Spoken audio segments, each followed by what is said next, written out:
going around through a museum. Now, the next question is probably, well, where are you supposed to get these images? Like I said, I searched online for equirectangular, but you can also use one of these guys. Switch back there. So this is a 360 camera. In this case, it is the Ricoh Theta 5, which I want to say was like $400. They have some of their earlier versions for as low as like $150, $200. And what this really is two very high resolution sensors with spherical lenses. So you can see this round shape right there. And this essentially takes a 180 slice of the world, and there's one on this side. And it stitches it all together. And you can actually, it has Wi-Fi on it, so it has a pretty good app for your phone, so you can control it entirely from your phone, which is pretty sweet. Because typically you're going to want to put these things on a tripod in some place, and then snap your images. Now this thing also does video. The video is not as high resolution as images, and it's really pushing what this thing can do. Theoretically, if you got this hooked up over USB, you could even do a live stream in 360, which I will experiment with at some point. But the reason I haven't done much with video is just video is huge. It runs about a gigabyte per minute, and that's still MPEG-4 compressed. It's just an immense amount of data. And you could upload one of these video files onto your server and use it directly into AFrame. But again, that is just a huge amount of data to stream. What you really want is some kind of system where it's only streaming what the user is actually looking at the time, and maybe some adaptive stuff on the sides. And that's really a job for companies who specialize in this. So there's a lot of 360 video on YouTube, and increasingly 180, because they found in practice you can get all the interesting stuff in one half of the world. And they do a lot of clever things with streaming only the parts you're actually looking at. But of course they have massive infrastructure and a lot of very talented engineers. So go to them for that. Unfortunately, YouTube does not let you embed stuff into AFrame scenes, but there are other YouTube competitors who will let you do that.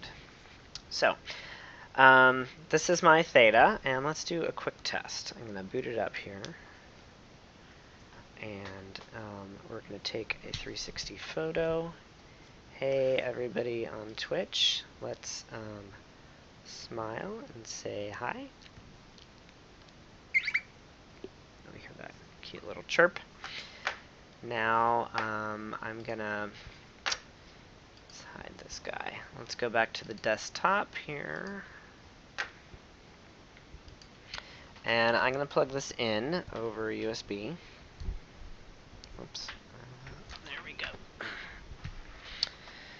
Pop this in. They have a nice little app here which will load stuff.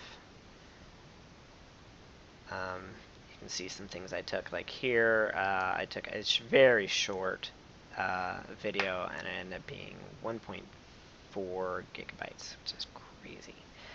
Alright, here is our image. Let's just drag this off. Let's see, where did that go to? So that one. Yep, there we go.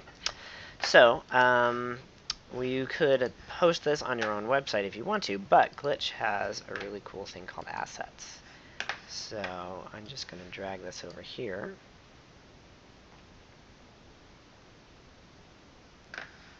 This is still a little big, right? How big is this? That is 1.9, not bad. Okay, so now we can look at our asset. It's been processed. Let's copy the URL. Go back here. And let's see, we'll call this is my office, so we'll call this office. Source is paste in that URL. There we go.